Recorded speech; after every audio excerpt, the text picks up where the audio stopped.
On voit encore le reste de ces tours de la route surplombant le site. Enclavé désormais dans un domaine privé interdit au public, le château de Bagnac vit maintenant isolé du monde.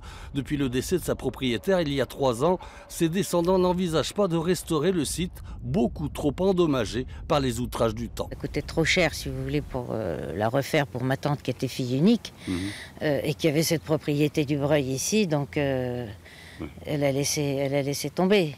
Il y avait des pierres qui tombaient. Toute la toiture n'était pas encore complètement effondrée, mais pas loin. Donc voilà, c'est comme ça que j'ai connu ce château déjà en ruine. Et mes enfants trouvaient que c'était le château de la Belle au Bois dormant d'ailleurs.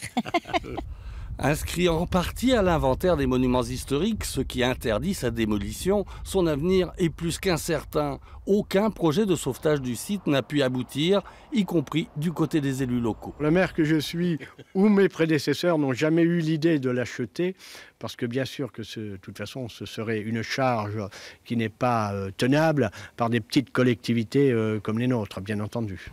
Mais c'est surtout du côté des riverains que les regrets sont les plus vifs, d'autant que désormais, ils n'ont plus accès au site, devenu trop dangereux.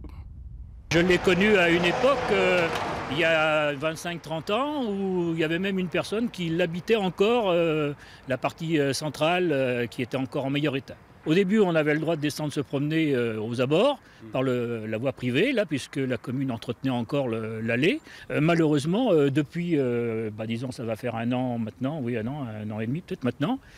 Maintenant, ça nous est interdit. Les restes de ce château baroque, reconstruit au 19e siècle sur le site du château fort du Chevalier de Bagnac, sont maintenant ouverts au vent mauvais. Ces portes risquent désormais de se refermer à tout jamais.